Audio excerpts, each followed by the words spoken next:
Students, today we are going to read our second half of 14th chapter of your SST book, our goals, rights and duties. So let's start. Fundamental rights, हमारे मौलिक अधिकार. Fundamental rights यानी मौलिक अधिकार. Our constitution provides certain fundamental rights to all the citizens of India. हमारे संविधान ने भारत के नागरिकों को कुछ मौलिक अधिकार दिए हैं. Some of them are the following. उनमें से कुछ नीचे दिए गए हैं. Rights to equality यानी समानता का अधिकार.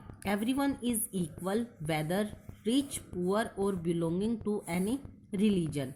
कि सभी समान है चाहे वो अमीर है, गरीब है या किसी भी धर्म से संबंध रखता है.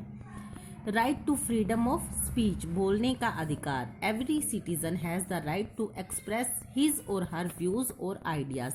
कि सभी नागरिकों को अपने विचारों को और अपने व्यूज को जो है वो प्रकट करने का अधिकार है. राइट्स टू जस्टिस, न्याय का अधिकार. Every citizen would be heard in the court of law, कि कानून की अदालत में सभी नागरिकों को सुना जाएगा. Right to follow the religion of choice, अपनी इच्छा से कोई भी धर्म चुनने का अधिकार. Every citizen has the right to follow any religion and visit any place of worship, कि प्रत्येक नागरिक अपनी इच्छा से कोई भी धर्म अपना सकता है और पूजा के किसी भी स्थान पर जा सकता है. Right to free and compulsory education, जरूरी और मुफ्त शिक्षा प्राप्त करने का अधिकार. Every citizen has the right to get education for free till the age of 14, की सभी नागरिकों को 14 वर्ष की आयु तक मुफ्त शिक्षा प्राप्त करने का अधिकार है. Right to travel and live anywhere, कहीं भी यात्रा करने और रहने का अधिकार. Every citizen has the right to travel and live any part of the country, की प्रत्येक नागरिक को देश के किसी भी भाग में यात्रा करने या रहने का अधिकार है. Right to select a profession, कोई भी पेशा अपनाने का अधिकार. Every citizen has the right to choose any profession or occupation, की प्रत्येक नागरिक को अपनी इच्छा से कोई भी पेशा या व्यवसाय अपनाने का अधिकार है. अवर फंडामेंटल ड्यूटीज, हमारे मौलिक कर्तव्य.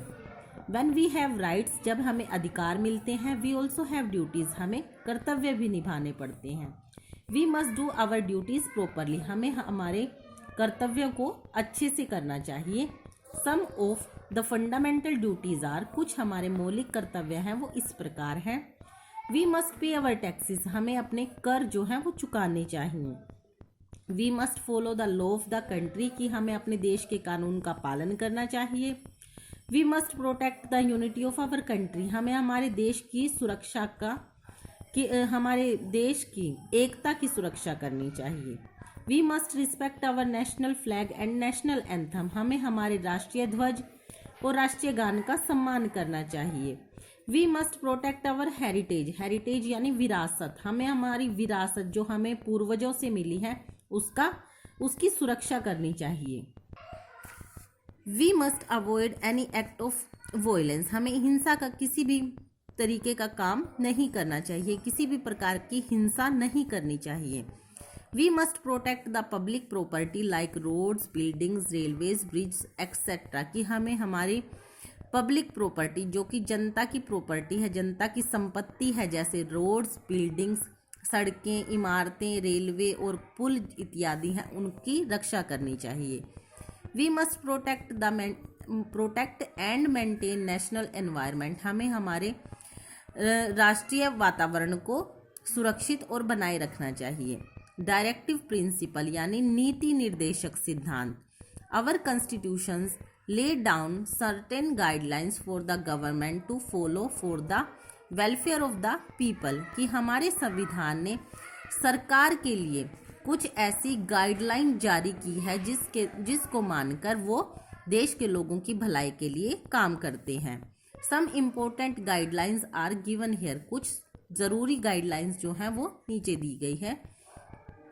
Providing proper living conditions for all the citizen, सभी नागरिकों के लिए जीने की उचित परिस्थितियों का निर्माण करना या उनको उपलब्ध कराना।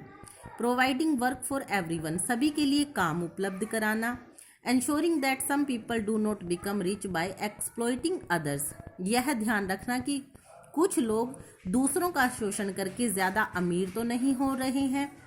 Improving the conditions of weaker sections of society such as those belonging to the scheduled caste and scheduled tribes, कि ऐसे लोगों के, ऐसे कमज़ोर वर्ग के लोगों के को जो समाज में कमज़ोर वर्ग हैं उनकी स्थिति को सुधारना, जो कि दलित जाति से या आदिवासी जाति से संबंध रखते हैं। स्टूडेंट्स, यहाँ पर आपका 14 चैप्टर कंप्लीट होता है। आपको इस लेसन को अच्छे से रीड करना है और इसके डिफ़िकल्ट वर्ड्स को अपनी रफ नोटबुक में नोट डाउन करना है।